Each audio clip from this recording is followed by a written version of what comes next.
এবার ঢাকায় গ্রেপ্তার হলেন সাবেক পরিকল্পনা প্রতিমন্ত্রী ও বিশিষ্ট কৃষি অর্থনীতিবিদ ডক্টর শামসুল আলম। জানা গেছে, ঢাকা মহানগর পুলিশের গোয়েন্দা বিভাগ বুধবার দিবাগত রাত 12:30টার দিকে রাজধানীর মোহাম্মদপুর এলাকার একটি বাসা থেকে তাকে গ্রেপ্তার করে।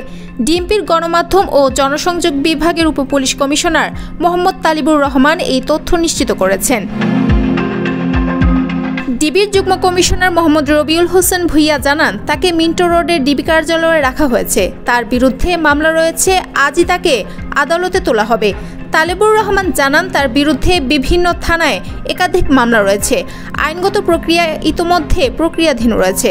তবে তাকে কোন মামলায় গ্রেপ্তার করা হয়েছে সেই বিষয়ে এখনো কোনো সুনির্দিষ্ট তথ্য জানানো হয়নি।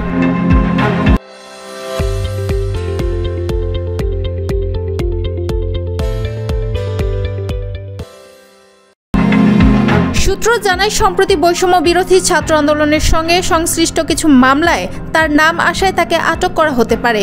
যদিও ডিবি এখনও আনুষ্ঠানিকভাবে কোনো অভিযোগ বা মামলার বিবরণ প্রকাশ করেনি। বাংলাদেশের সাবেক প্রধানমন্ত্রী শেখ হাসিনা গত বছরের ছাত্র আন্দোলনে তোপের মুখে ভারত পালিয়ে গেলে তার বিভিন্ন নেতাকর্মীরা আড়ালে চলে যান, কিন্তু আইনের চোখে ধরা পড়তে শুরু করে অনেকেই। জানা যায়, শামসুল আলম 1974 সালে বাংলাদেশ কৃষি বিশ্ববিদ্যালয়ে শিক্ষক হিসেবে কর্মজীবন শুরু করেন। তিনি কৃষি অর্থনীতির খ্যাতনামা শিক্ষক এবং গবেষক। 2009 সালের 1 জুলাই পরিকল্পনা কমিশনের সাধারণ অর্থনীতি বিভাগের সদস্য হিসেবে প্রেষণে নিয়োগ পান। দীর্ঘ প্রায় 1 যুগ ধরেই তিনি এই দায়িত্ব পালন করেন। 2014 সালে তিনি সিনিয়র সদস্য পদে পদোন্নতি পান। 2021 সালের 18 জুলাই তিনি পরিকল্পনা প্রতিমন্ত্রীর দায়িত্ব গ্রহণ করেন এবং 30 জুন 2022 সালে অবসরে যান। কৃষি অর্থনীতিতে বিশেষ অবদানের জন্য 2020 সালে সরকার তাকে 21 পদকে ভূষিত করে। একই সঙ্গে 2022 সালের 24 মে তাকে আওয়ামী লীগের উপদেষ্টা পরিষদের সদস্য করা হয়।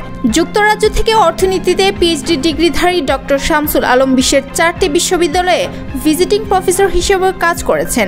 জানা যায়, তার বিরুদ্ধে যেসব মামলায় গ্রেপ্তার দেখানো হতে পারে সে বিষয়ে বিস্তারিত জানার জন্য ডিবির পক্ষ থেকে আনুষ্ঠানিক বক্তব্য এখনো আসেনি।